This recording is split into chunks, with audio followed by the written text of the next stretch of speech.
I have spent the past 35 years of my existence endeavoring to reconcile the two facets of my identity. There is the one that I present to the world, appearing successful and composed, and then there is the one that solely my family truly knows, the neglected daughter perpetually standing in the shadow of my adopted sister Olivia. I was born to James and Mary Peterson in a small suburban enclave in Dallas, Texas, being the youngest of two children.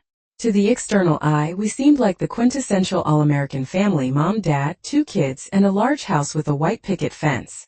What no one witnessed were the imperceptible walls that my parents erected around Olivia, the golden child, and me, the invisible one, constantly disregarded and overshadowed.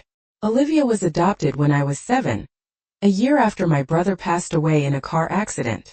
My parents were heartbroken, and in their grief, they resolved to adopt a child to fill the void that was left. Olivia entered our lives when she was just 4 years old, and from the very moment she arrived, it felt as though the spotlight shifted entirely to her.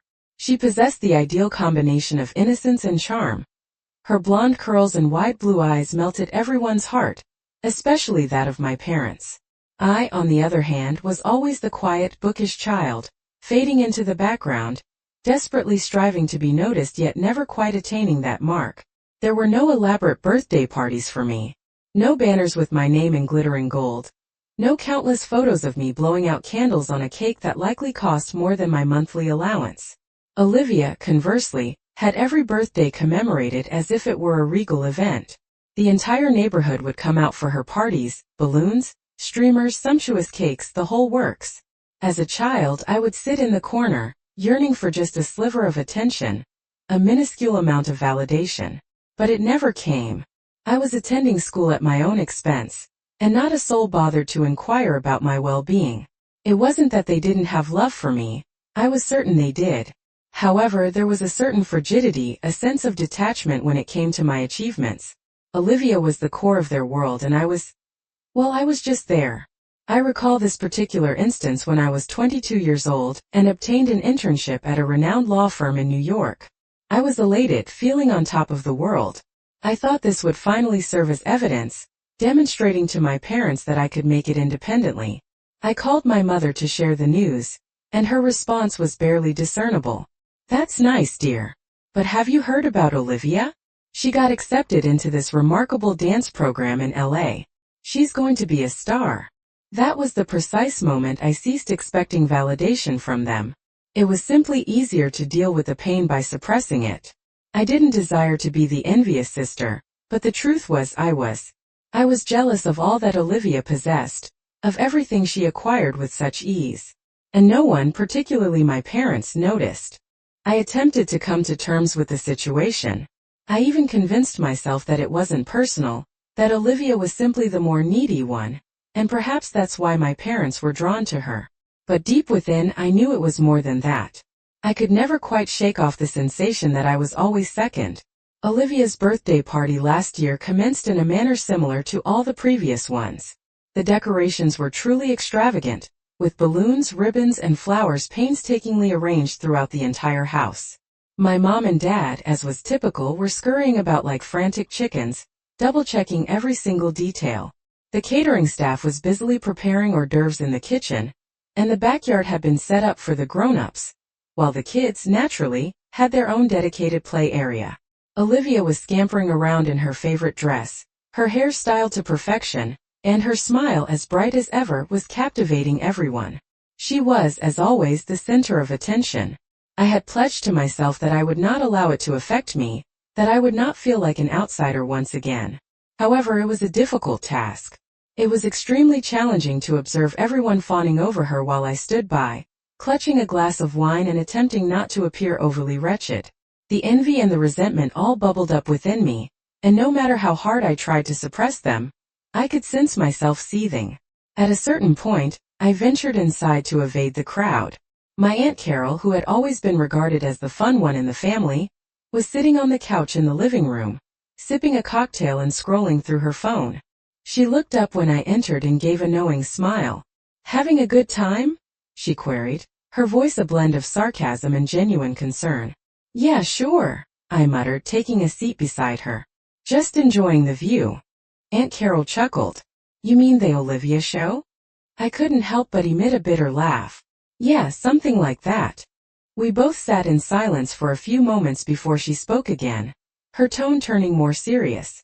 You know, honey, I've been meaning to tell you something for a while now. I raised an eyebrow. What? She leaned in, lowering her voice, as though she was about to share some kind of secret. Olivia's not adopted. The words hit me like a punch in the stomach. I blinked, confused. What? What are you talking about? She glanced around to make sure no one was listening, then nodded. Olivia is your mother's biological daughter. I froze, unable to process what she had just said. I could feel my heart racing, and for a moment, I thought I might actually pass out. The room seemed to spin around me, as if the ground had just been yanked out from under me. This was a joke, right? A twisted joke, but a joke nonetheless. What do you mean?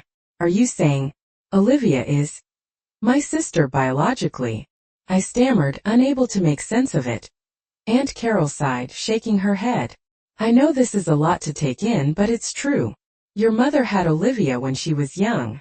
She was going to keep her, but then your grandparents convinced her to put her up for adoption. But they never told you. They told you Olivia was adopted, but she's not. She's your mom's daughter by blood. I felt my breath catch in my throat. My entire body was numb. For a moment I thought I might scream, but nothing came out. I just sat there, staring at Aunt Carol in disbelief, waiting for the truth to make sense, for something in my mind to click and say, yes, this makes sense. But it didn't.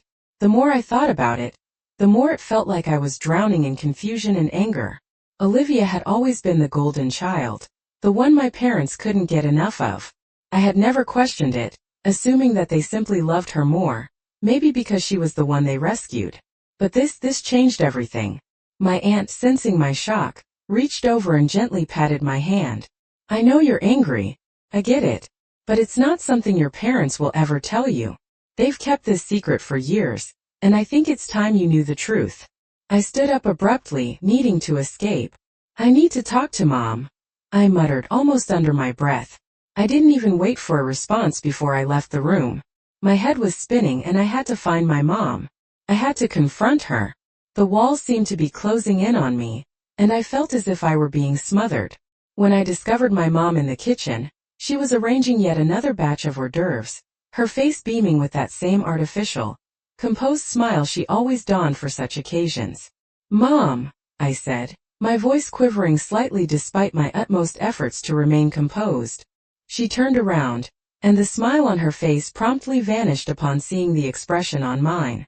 Is everything all right? No, it isn't, I replied, my voice taut. I just found out something. Something you should have informed me of years ago. Her face paled and she took a cautious step backward. What do you mean? Olivia isn't adopted. I spat out, my anger escalating with each word. She's your biological daughter. Why didn't you tell me? Why keep this secret from me for so long?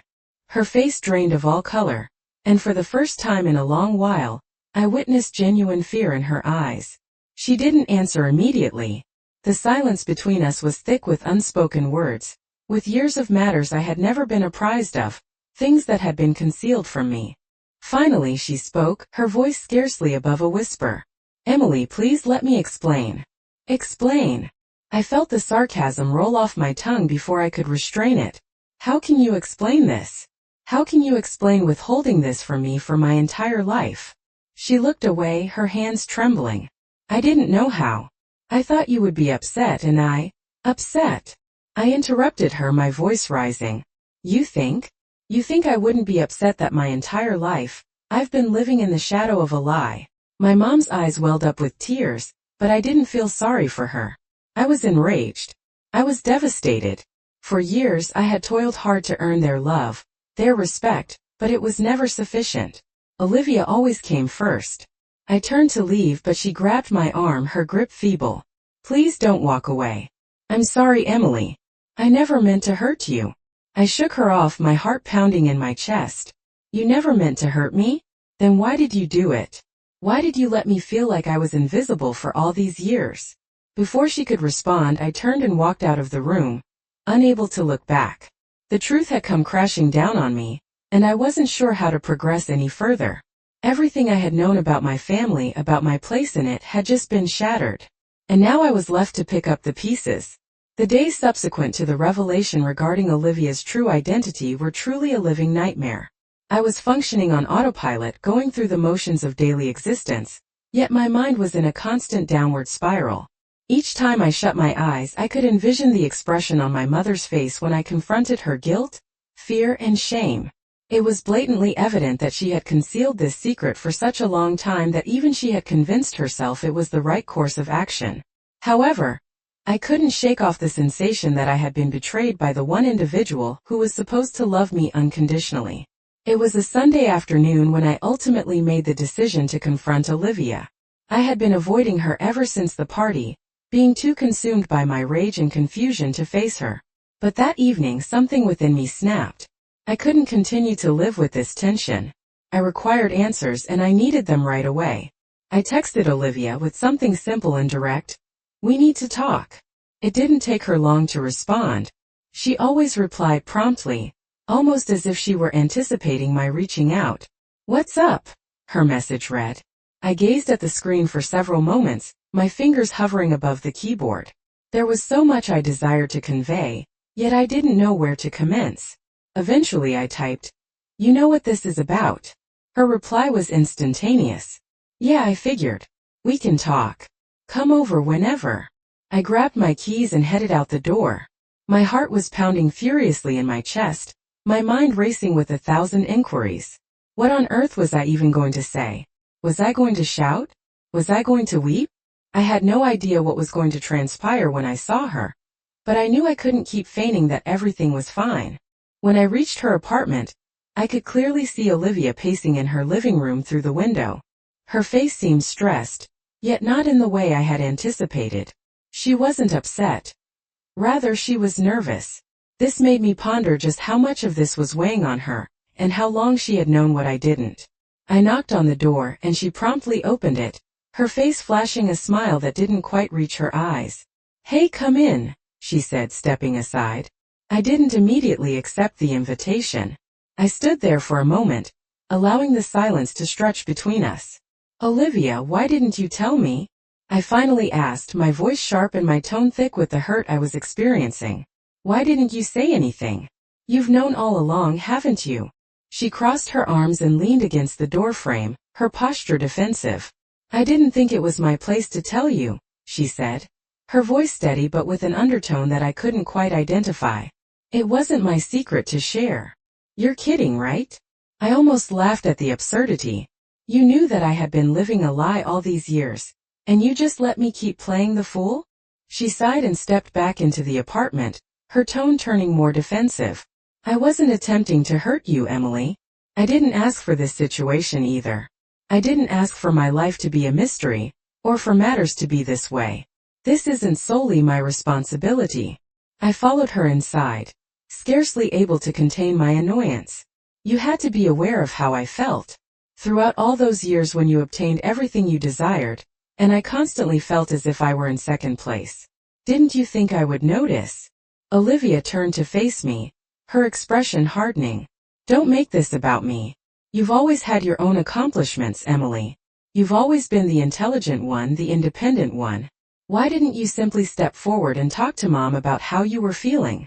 "Because I did," I nearly shouted, my hands clenching into fists at my sides. "I tried time and time again, but it was never sufficient. You always received the attention, the praise, and I was just expected to be okay with that. Do you think I didn't notice the way Mom and Dad looked at you? The way they treated you as if you were the one who mattered?" There was a long silence between us, and in that moment I recognized just how profound the rift between us truly was. We had spent years resenting each other in silence, but never once had we confronted the truth. Olivia might not have been the cause, but she was a symptom, a living, breathing reminder of all that I couldn't have. "I didn't desire to take anything away from you," Olivia said quietly. "I didn't want to be the reason you felt this way. I just wanted to be a part of the family too." I could detect the rawness in her voice, and for a moment, I felt a glimmer of empathy. But it was fleeting. My anger still remained, still simmering in my veins. "You're not the problem, Olivia," I said, my voice cold. The problem is that all of it is a deception. A lie my parents have been feeding me throughout my entire life. And you've been a part of it. You've known, and you never informed me. She took a step forward, her eyes pleading with me to comprehend. I didn't want to hurt you, Emily. I know it's difficult, but I'm just as much a victim in this as you are. I didn't ask for any of this. I don't even know what to do with this anymore. I thought I knew who I was and what my life was supposed to be. But now it feels like everything has been flipped upside down. I don't even know who you are anymore, Olivia. Her eyes filled with tears, and for the first time, I witnessed the vulnerability that had always been concealed behind her polished exterior. I never intended for any of this to occur, she whispered. I didn't ask for this life, and I don't know how to fix it. The words hung in the air, heavy and stifling. We stood there for a long while, neither of us knowing what to say next. Eventually, Olivia broke the silence. I know this is difficult and I know I've been a part of this mess, but can we at least attempt to work through it together? She queried, her voice now softer. I stared at her for a moment, the weight of all we just said pressing down on me. I don't know, I replied, my voice distant. I truly don't know. The silence that ensued between Olivia and me after our conversation at her apartment was oppressive. I had spent so much time concentrating on my anger towards her, but the truth was she wasn't the only one I was angry with. The actual source of my pain, the true catalyst for the resentment that had festered within me for years, was my parents. They were the ones who had kept this secret, the ones who had permitted it to tear us apart. And if I was going to make any sense of this chaos, I had to confront them. I had been agonizing over how to approach this situation. I knew I had to have a talk with them, yet the very thought of confronting my mother and father, people I had always relied on, sent a queasy feeling through my stomach. What on earth was I going to say? How could I ever look at them in the same light after all that had been disclosed? It wasn't until Thursday afternoon, as I sat all alone in my apartment, that I determined I couldn't put it off any longer. My fingers hovered above the phone as I deliberated whether or not to call them. But ultimately I dialed my mother's number. It rang several times before she picked up. Emily? Is everything all right? Her voice was warm, almost overly so, as if she had not the slightest inkling of what had transpired. I took a deep breath, attempting to steady my nerves. No, Mom, everything is not all right, I stated, my voice slicing through the air like a sharp blade.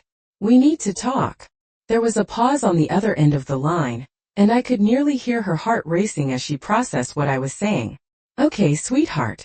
What's going on? I wasn't certain how to commence. How do you embark on a conversation such as this? How do you tell your mother that everything she's done, everything she's told you has been a falsehood? But I no longer had the luxury of second-guessing myself. I know about Olivia, I said bluntly. My mother's silence on the other end was deafening. The words I had uttered hit her like a powerful tidal wave, and I could sense her panic seeping through the line. What do you mean you know about Olivia? She queried, her voice now quivering. I know she's not adopted, Mom. I know she's your biological daughter, I spat out. How could you conceal something like that from me for my entire life? The rift and betrayal had finally burst open. Why didn't you tell me? Why did you let me grow up believing my entire life was a deception? That I was somehow inferior to her, when in reality I'm the one who was kept in the dark? Why didn't you trust me enough to disclose the truth? She was now crying, and I could detect it in her voice. I didn't wish to hurt you, Emily. I didn't want you to feel as if you weren't sufficient.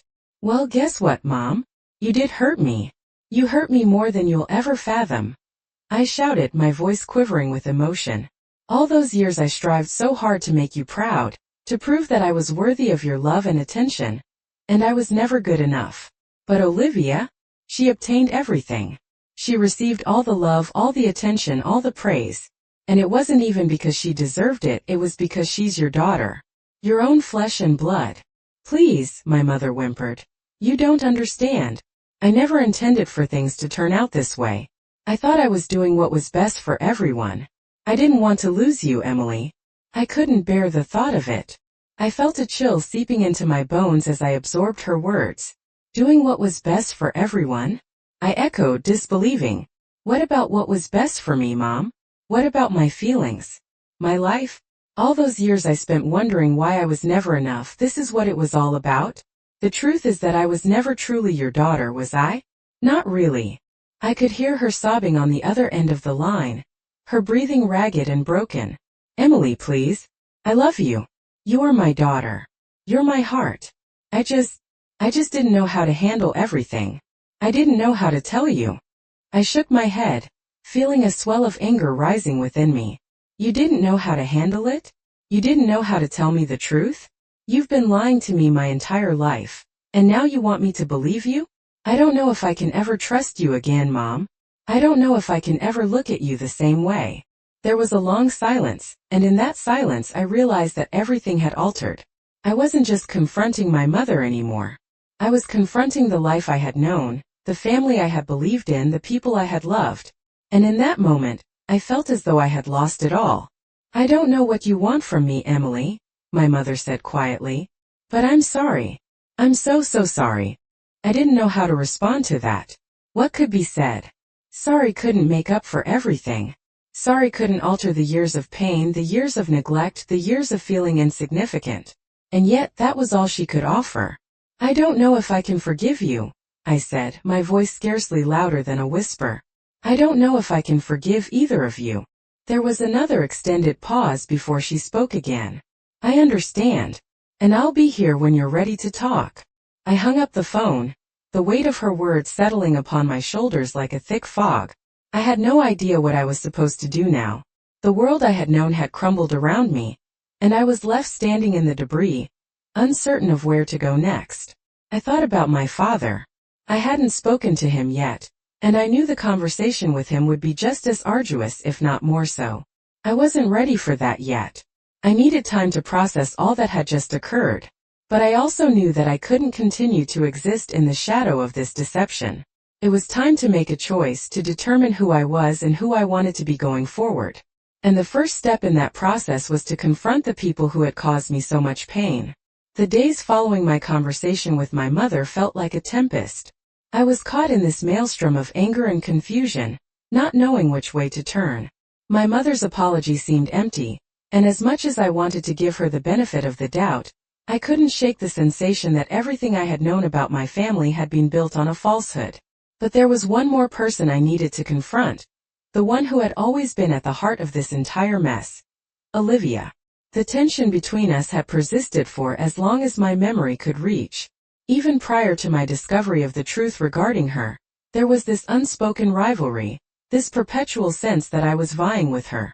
And now, subsequent to the bombshell of her true identity being revealed, that tension had merely escalated. I dedicated days to mustering the courage to engage in a conversation with her. I craved answers. I wanted to understand why she had been so complicit in this deception, why she had never uttered a word, why she permitted me to believe she was adopted. Above all else, I needed to fathom how she felt about the entire situation. Had she been a victim as well, or had she been cognizant all along and merely played the role that was assigned to her? Finally, I texted her. It felt like a momentous choice, almost akin to penning a letter to someone who had been absent from my life for years. My fingers hovered above the screen of my phone, typing and erasing several messages until I ultimately sent it. We need to talk. I know about you. About everything. I waited, my heart pounding as the 3 dots blinked on my screen. The tension hung thick in the air as I fixated on the screen, awaiting her response. Eventually, after what seemed like an eternity, she replied. When? Tonight. My place. Okay. It wasn't much, yet I regarded it as an indication that she was prepared to talk, or at the very least, she was willing to confront me. I hadn't conversed with Olivia in weeks, not since that fateful birthday party when everything had crumbled. And even then, our words had been scarce, our exchanges restricted to the most rudimentary of pleasantries. Approach this as if naught had transpired, as if this were merely another commonplace chat. There was such copious hurt, such abundant anger, and such great confusion, and I wasn't certain if I could maintain my composure. The doorbell chimed just prior to 7 p.m. I opened the door to behold Olivia standing there, appearing as serene and composed as ever.